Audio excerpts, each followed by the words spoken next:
Welcome to our new series, 20 Questions, where we dive into the top sales and marketing pain points we hear from B2B owners. If your sales and marketing have been stalled, it's time to break through with these 20 questions. Now to your host, Jose Palomino. Welcome, everyone, to another episode of Business Growth on Purpose.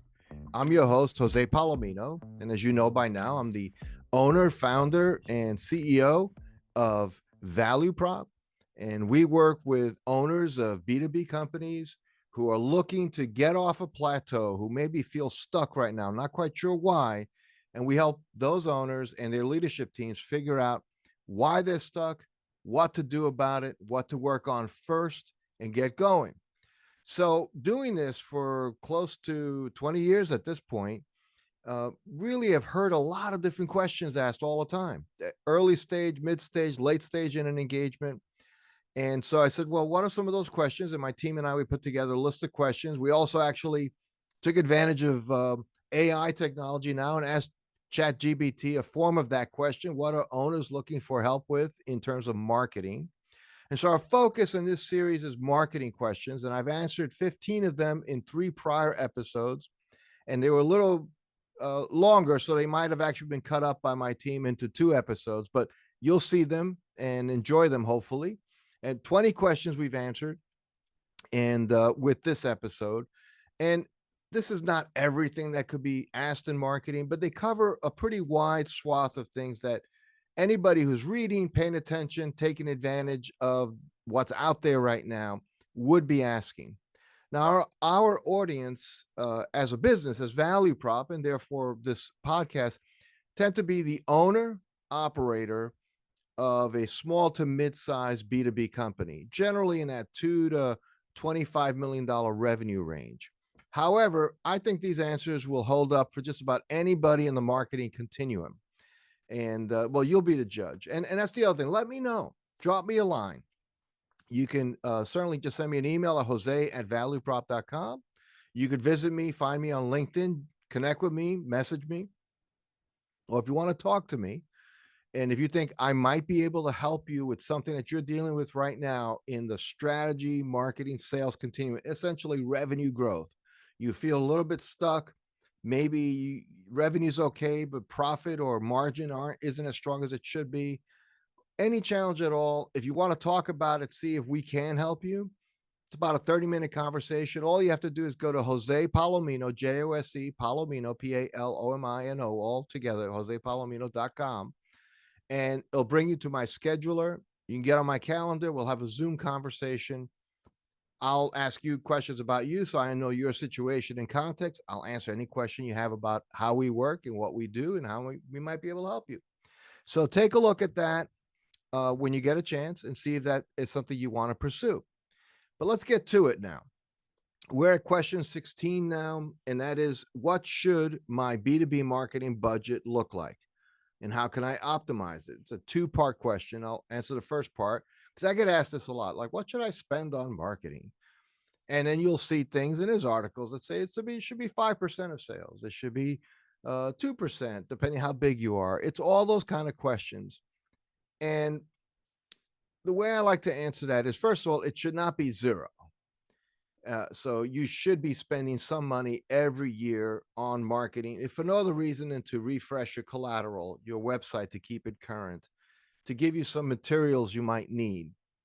Even if you're not doing anything fancy, you just need some tools to show up in the world. It just signals to your prospective customers that you're serious about their business, serious enough that you thought through some of these things. Some things that we don't always think about as a marketing question, but it's very critical that you pursue it, is getting your messaging right. Like, what is your brand promise? Like, what do you want people to associate your company with? What values, what outcomes? Not just we do X, but how do you do X? Why do you stand out? Those are big strategic questions. That's something that you have to wrestle with because your prospects are including that in their contemplations, especially if you're in a category that could be deemed somewhat commodity.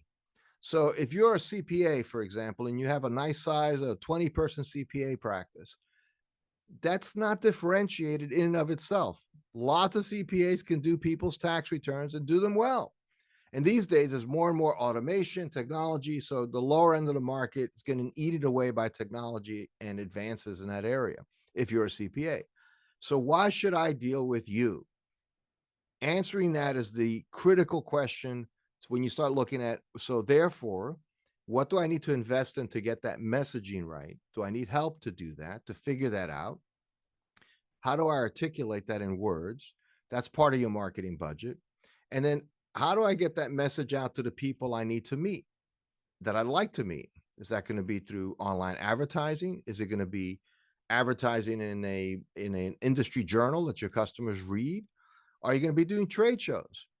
You know, a small trade show booth at an average size industrial professional conference could be, you can lay out, when you figure out travel, the booth, the employee time, hotels, meals, 50 grand. So when you look at your budget allocation, I really think you start with, is our messaging, our identity, what we want people to think about us, is that clear? Start there. Secondly, if you're in B2B, chances are most of your revenue comes on the other side of a sales conversation. Whether it's you as the owner or you actually have sales team, they're going to engage in a conversation. Do you have the tools, whether that's collateral, PowerPoint presentations, spreadsheets that describe the ROI? Is that built out for you already? Do you have that stuff? It's just some basic stuff.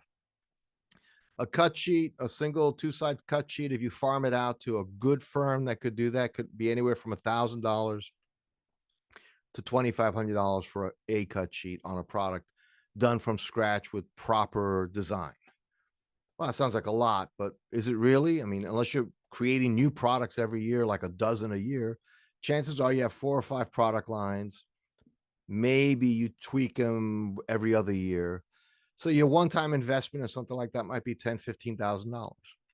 Your website, you could do things like, for example, using things like Wix, which lets you do it yourself. But usually the challenge there is not getting access to the tool, is figuring out how to do it and having the time to do it. So you probably farm that out. On the low end, that's going to be a few $1,000s for somebody who's good, decent, who works with one of those platforms. On the high end, you could spend like any amount of money on a website, but typically $10,000, $15,000 a year to not only launch a website, but have somebody take care of it for you. SEO generally is going to be, for a small company, anywhere from $1,000 to $2,500 a month to have somebody actually create some content for you, get you ranked in Google. And again, we've talked before that chasing after the ultimate ranking could be hard, but to not be invisible is probably a responsible spend. So when you add it all up, you're probably spending $25,000 to $50,000 a year in marketing related stuff, even at the low end, if you want to have any traction at all. Do I think you need to spend $500,000? No, not typically. But again, if you're a $40 million company wanting to become a $100 million company, well, yeah, then maybe you will. You'll have to fuel growth. You have to extend your footprint in some way. So there's no one answer to this, but I really want you to think about the things you're trying to solve. Tools for sales, a website that represents you well, and then outreach as part of marketing. And that's all very industry dependent. So that's something we can certainly talk about, but I think you can think about that way. And that's a start. You could farm all of this out to a full service agency, but I think you should think about these things first, so you have some idea of what you're interviewing them for, what you're asking them to do, because they all have programs, and some of those programs could be candidly overkill, or frankly, a lot less than you should be spending, depending on what your goal, how your goals might be, how ambitious your goals are. More ambitious, you're going to have to spend more money to fuel the awareness campaign, the branding. Those things just cost some money to happen. And I know you might be thinking, well, everything's supposed to be free on the web, right? Social, who can post, anyone can post at any time. It's so easy. Yes. And it's so easy. So therefore, a lot of people do it. And so how do you stand out above that is measures of quality, and is execution. There's actually art and science in doing it well. So think about that as you think about what you should be allocating to your B2B marketing budget. So question 17. How can I leverage my current staff to handle marketing tasks? Well, it has a lot to do who your staff is, right? So, but if you have fairly, well, let me be careful how I say this. Intuitively, I'd say fairly younger staff might be more up to date in some of the things like social media and things like that. However, my mother-in-law is way ahead of us in terms of her use of social media, everything from TikTok to, Facebook, all of that stuff. And in it, conversing, joining, connecting people, and so on. So age isn't the sole determinant, but it is a question you should ask. It's just how connected is my current staff to any of the stuff that's going on right now? So that's the first thing. What are they capable of doing? Well, almost anybody in any office situation can print out a letter, print out an envelope, which, by the way, is somehow still a dark art to print envelopes on printers, but you can figure it out. So right away, you can send letters out. Phone calls can be made, looking for appointments. But you need a certain kind of person to do that. I'm saying if you have staff in-house, learning how to update your website, either in WordPress, if it's in WordPress, can be a little dangerous.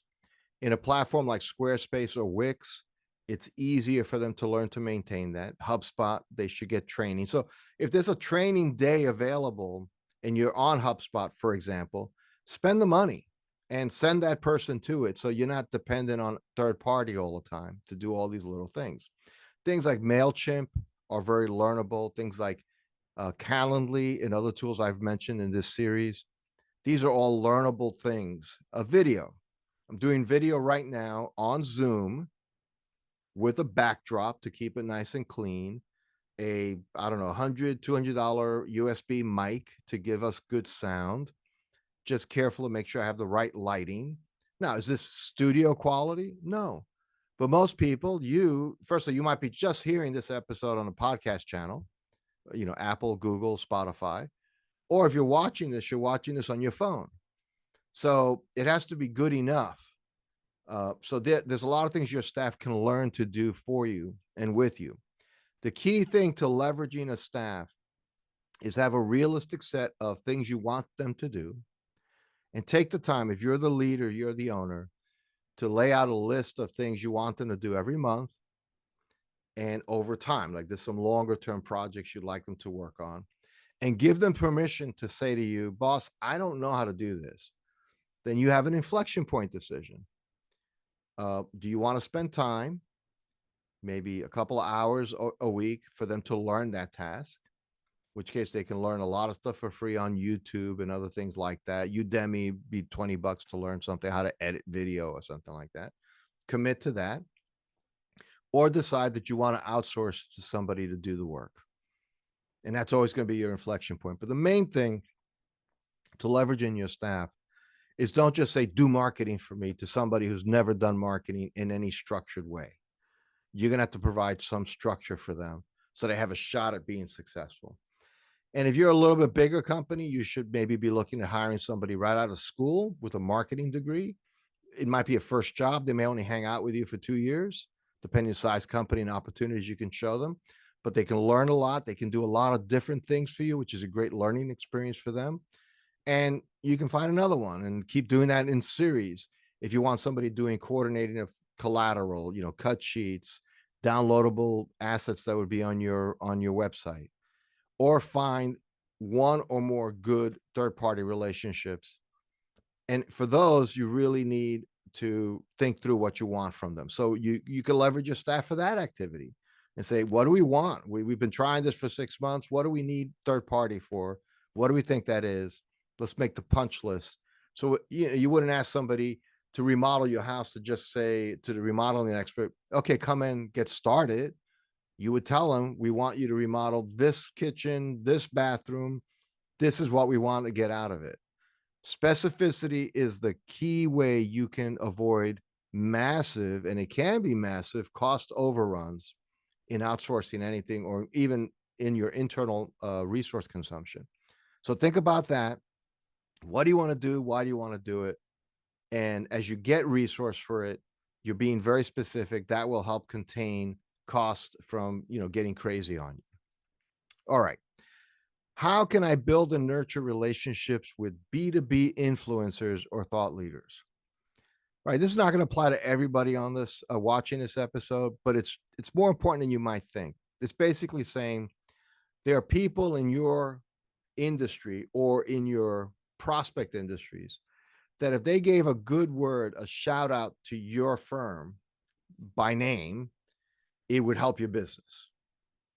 If somebody who was a guru in financial planning, let's say he's on, a well-known podcaster, people download episodes all the time, and they said, the best CPA service to work with people who are in this investment program is, Acme CPAs, and your Acme CPAs. That's a great shout out that could turn into business. That's an influencer. So in B2B, there's a lot of these folks that are out there in every industry, especially in technology, IT, traditionally, software, technology, that kind of thing. There's a lot of, and the historic group that became very formal was Gartner Group, a Yankee Group, Meta, Forrester. These are the expert influencers, expert B2B players. Today, like most other industries, is a more informal group.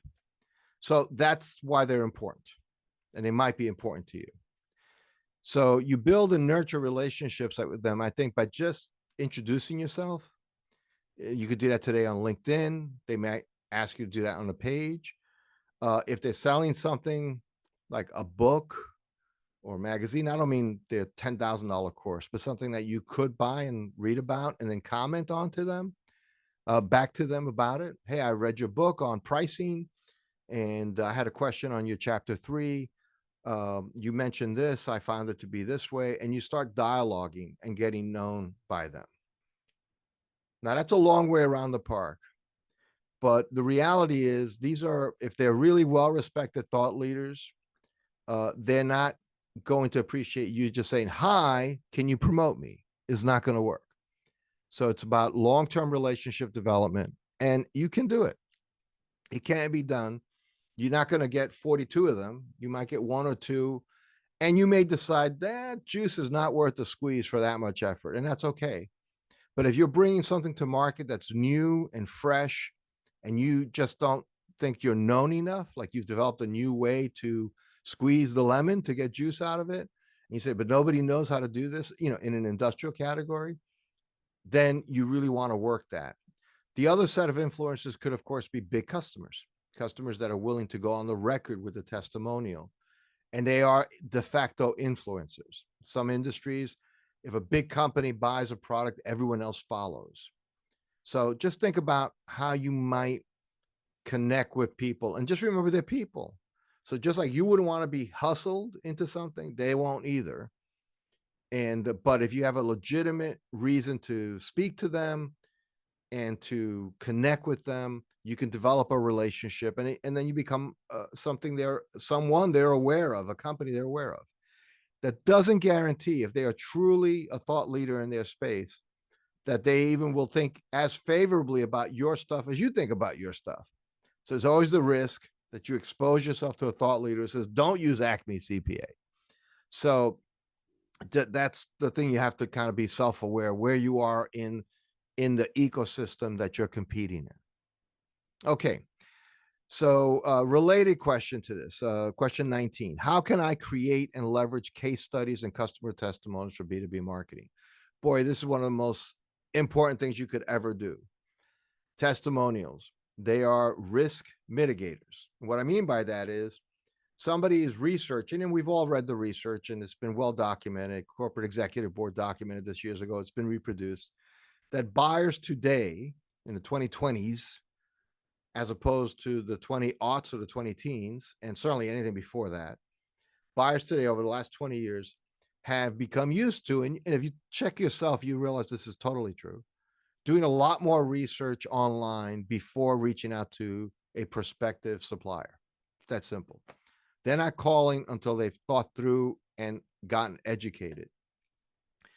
So Marcus Sheridan, who wrote They Ask You Answer, and he's been a guest on our podcast. You can look up Marcus Sheridan on the search box and find two interviews I did with Marcus, and one with Zach Basner, who works with Marcus, all on that same principle of giving really good educational information. So I recommend that greatly. But the key with case studies and customer testimonials is somebody's researching and they say, that looks like an interesting option. But nobody wants to be the first one. I mean, there are the very bleeding edge people who want to be the first one on, but even there, to be the first one buying the new Apple contraption that Apple comes out with is a low risk move because you're assuming Apple's going to make it good or at least adequate. But if you're a small company competing in B2B, you may not be well known. So you want to see that, has somebody else tried this? Can somebody else say this is good? And who are they? So one of the worst kind of testimonials you can have is Alice B, Kansas City, says blah, blah, blah. Or a project leader at construction company in the Middle East, in the Middle West. That's is that a real testimonial? Is that a made up sentence that was made up? It's kind of silly at that point. It doesn't have any weight. Name, rank, company, real quote, powerful. Video testimonial, better. Short video. Now you can get a 5-minute testimonial, cut it up, transcribe it, so you can use the text quote, the words from that video as well. Make sure it's accurately transcribed. Don't just lean on AI because it'll mix up words. It just does today. It's not quite there yet. But the key is all of this reduces the perceived risk of venturing in to even call you to talk to you. So testimonials don't close the sale for you. What they do is they remove an obstacle on the way to the end zone. Okay, just think about it that way. Now, case studies really only make sense if you sell something larger, more complex, where there has to be a story told. And there again, very powerful, can be rendered as you can have a 2-paragraph case study. And by the way, all of these things should follow a trend. And Sean D'Souza, who's a great copywriter, wrote the book called The Brain Audit, talks about this. And so I recommend that. Look it up on Amazon. You should find The Brain Audit by Sean D'Souza.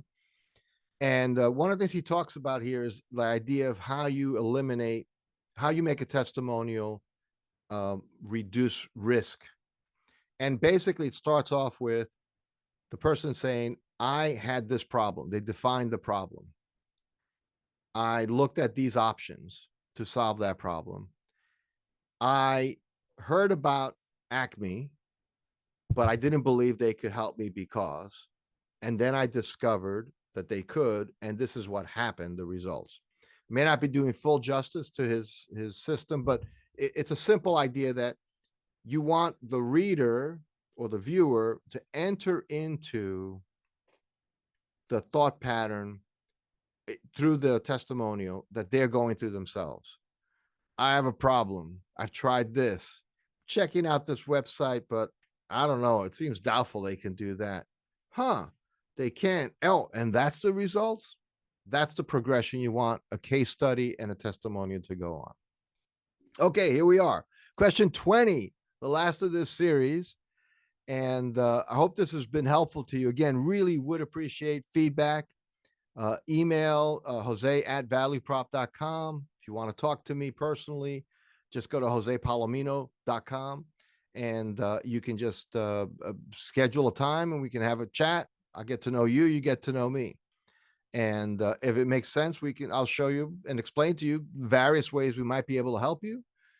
If it's not something we can help you with, but I have an idea of what you might want to be doing next, I'll be happy to share that with you as well. And of course, that's all complimentary. You'll invest your time, we'll invest ours, and see if there's a there. Of course, we have lots of almost 300 episodes on business growth on purpose. So do subscribe. We publish about twice a week. So we're getting new episodes all the time. We interview experts all the time on various things that have to do with growth and a tight focus on that owner-led business. That's where our heart is. That's where my heart is as an entrepreneur.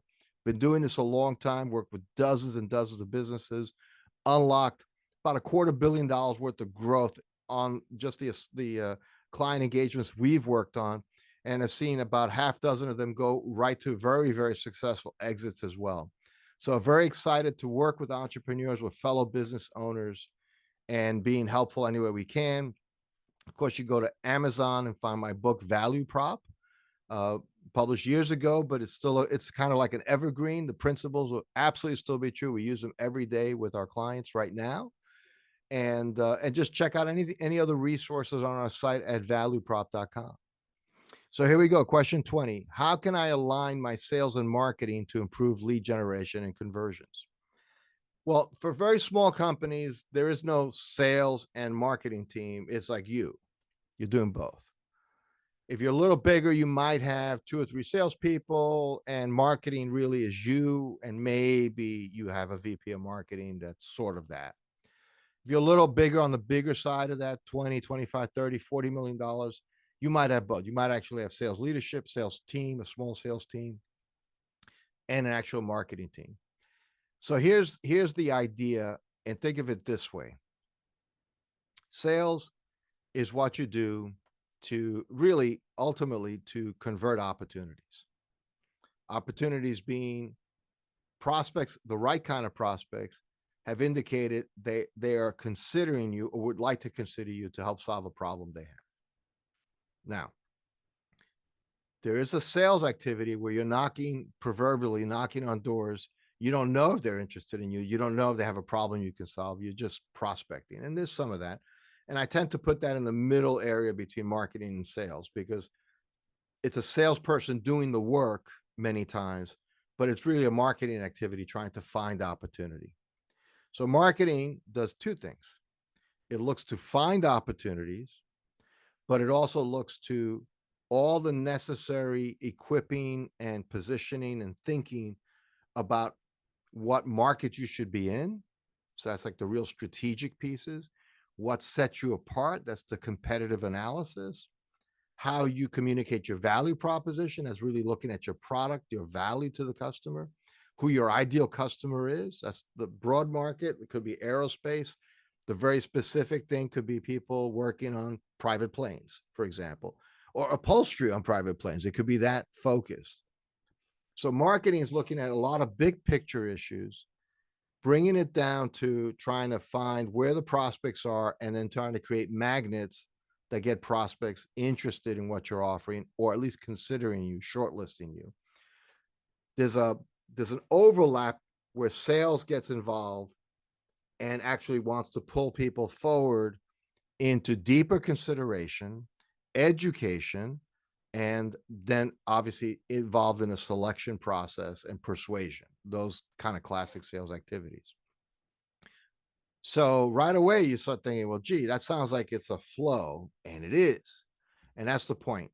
Marketing and sales have to be working in the same direction with the same messaging. And I really do believe there's a much greater opportunity.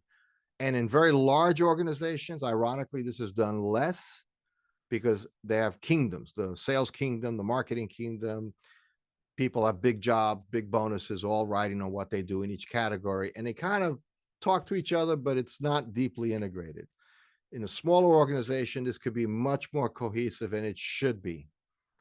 It's about understanding your strategic position in the world, who you're targeting, why you're different in a meaningful way to them, and then how to reach them, how to engage with them, all the way through how to bring them in. And then there's even a further part beyond that, which is now being often referred to as customer or client success, which is how do we make sure that that initial transaction with the customer turns out to be the first of many over the lifetime value of that customer to my business. Not just a one-time flip where I close them, but in fact, bigger, that I'm actually developing a relationship that has headroom, leg room, room to grow. So my answer is these 2 things have to be worked together. And I like to see them even in a smaller company, sub 30, $40 million, that maybe it'd be a chief revenue officer, or it could be a chief marketing officer, which has some sales responsibilities roll up under them. And that's a little heretical to some, but the bottom line is, if you're a small company, you got to move quickly.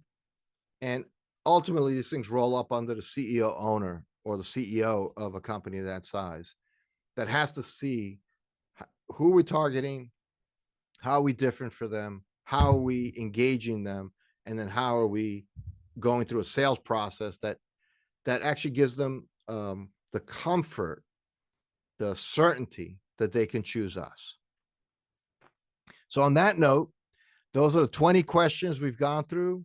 I hope I've done justice to what people were looking for to understand a little bit more. And I know in some cases my answer is you got to think about it further, and there's just no shortcut there. There's no easy, just do this and magic happens.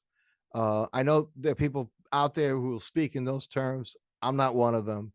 I think the reality is these things require some effort and thought to really overcome the hurdles, but also more importantly, to leverage the opportunity that they represent.